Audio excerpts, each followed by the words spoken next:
Hi, it's Elizabeth from Tyne Valley Motorhomes, and today we'll be doing the handover video of the Chausson 720. The first thing you'll come to behind your driver's door is your LPG gas locker.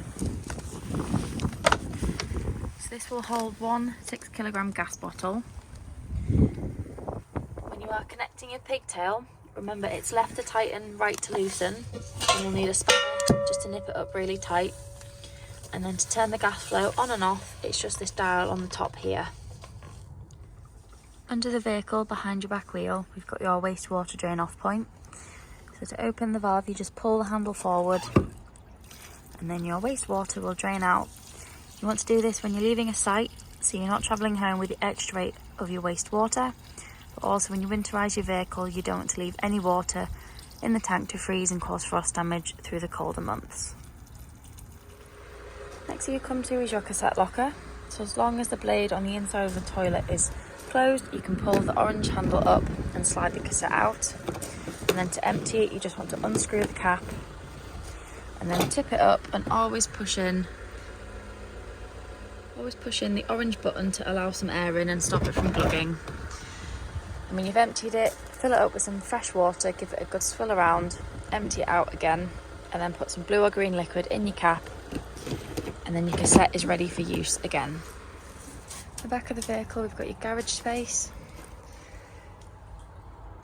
We've got lights in here. We've got some tie-down rings as well for any larger objects. We've also got a 12-volt and 3-pin socket. At the back of the vehicle, at the top, we've got your reversing camera. And we've also got your window for the rear beds. And then we've got your bike rack, and along the bottom, now we've got the garage from the other side.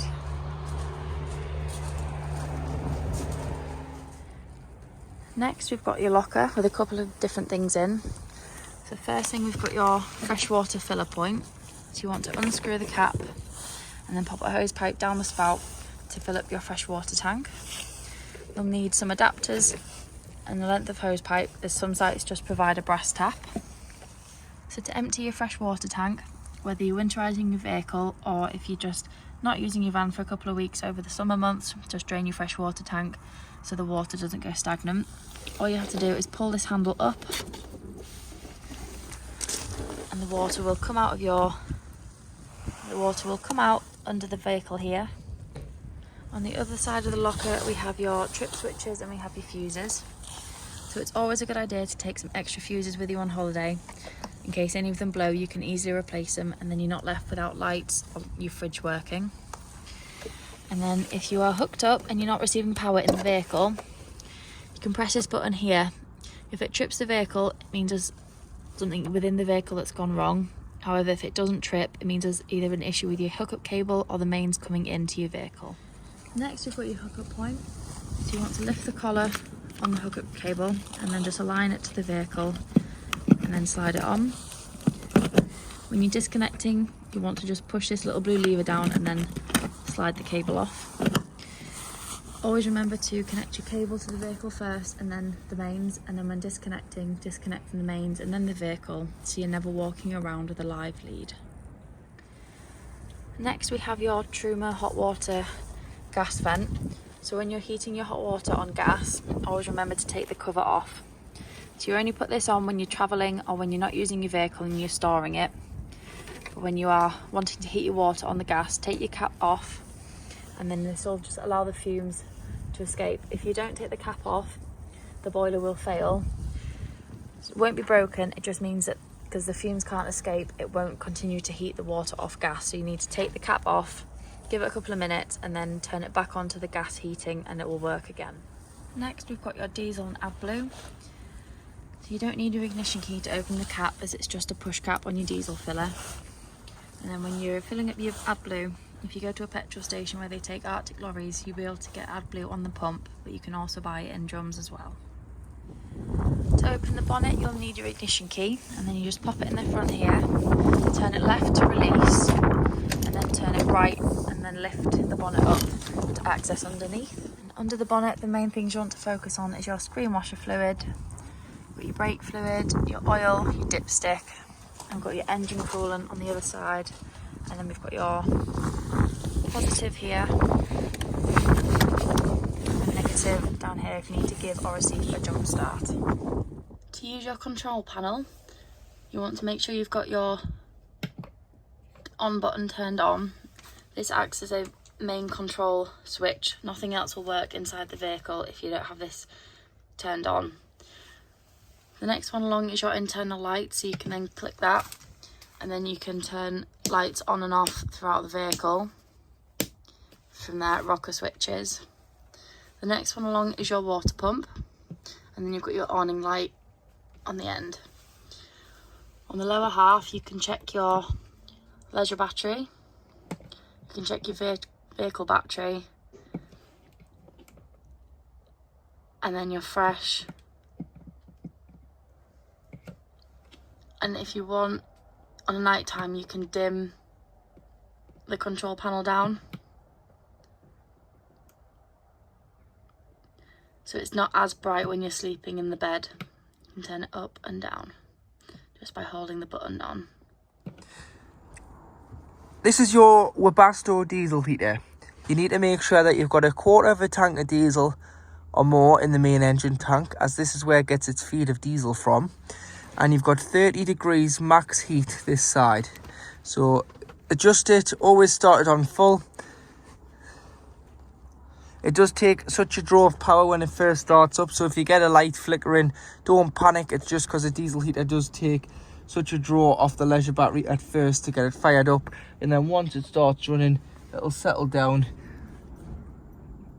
But you've got 30 degrees this side.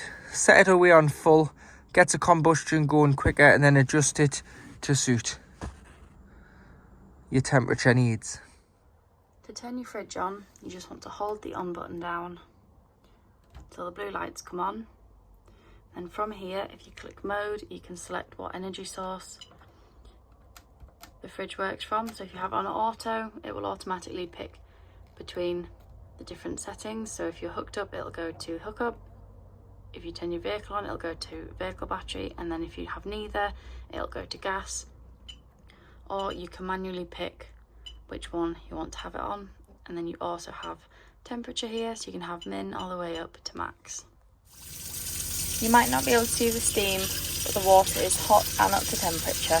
In the kitchen in front of your sink, at the back we've got the button for your drop down bed in the back. So both beds you can raise up and down, so each bed you can give more or less space depending on which one you need to use. For the bed in the front, you want to bring the table down first.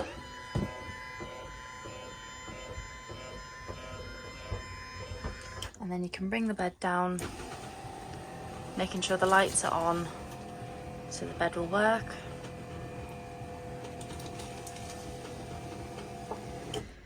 Underneath we've got your ladders, so you can get in and out of bed if you've got it higher up, if you're using the bed below. If not, you can bring the bed all the way down to the base cushions, and then when you're done, press the button and bring the bed back up to the roof.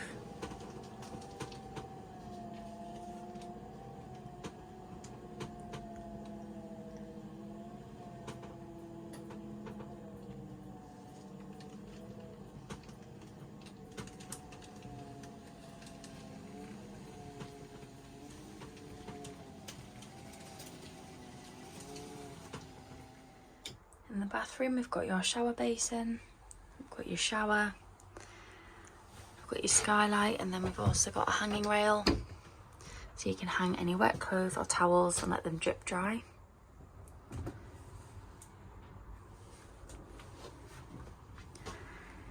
And then in the bathroom, we've got your sink, got a nice large mirror and your cupboards, and then we've got another skylight with another hanging rail.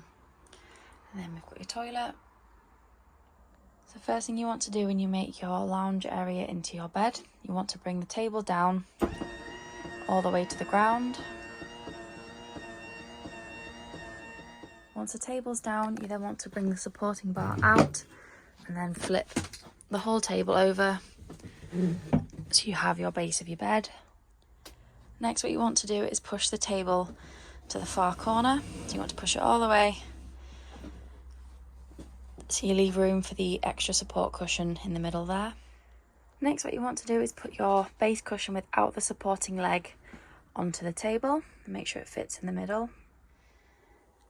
Then what you want to do is bring the leg down on the support cushion, so you want to just pull the leg across and then bring it down, and then it'll pop back in place when it's upright.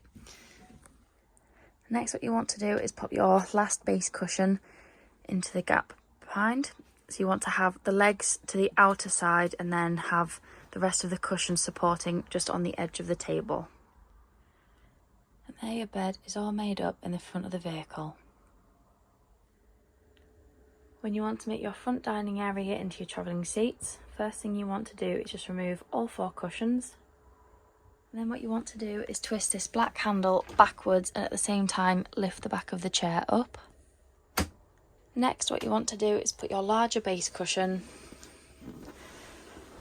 onto the chair and then put your larger backrest onto the back as well. Tuck it in, and there you've got your travelling seat ready to put it back. You just take the cushions off,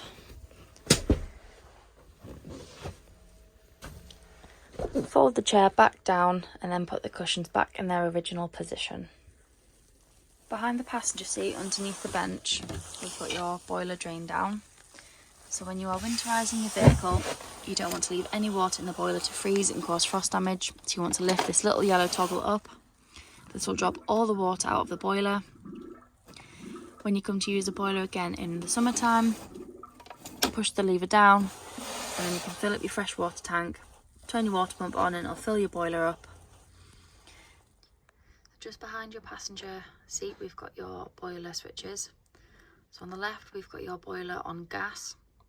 So when you push the rocker switch up, it will heat the water to 50 degrees. And when you push it down, it will heat the water to 70 degrees. And on the right, we've got your boiler on electric. So it's when you're hooked up. And again, you can push the rocker switch up or down. Down just gives you more power and gives you hot water quicker. When using the boiler on gas, just remember to take the vent off on the outside of the vehicle, otherwise it will fail. So when using your radio, you can have normal radio, or you can have DAB. And then you can scroll through a couple of different radio stations. You can also connect your phone through Bluetooth. You can also connect your phone through Bluetooth. And then you've also got Android links, and then you've got your reversing camera here as well. And then you also have your navigation.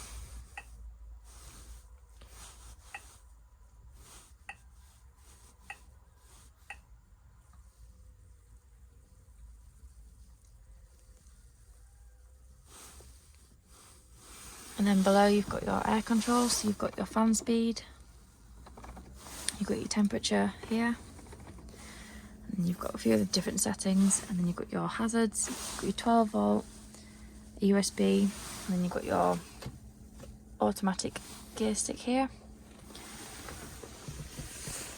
And then on your steering wheel you've got your indicators and your full beam on the left, and then you've got your wiper settings on the right. You've got your cruise control on the left here, and then on the right you can flick through different settings on your dash.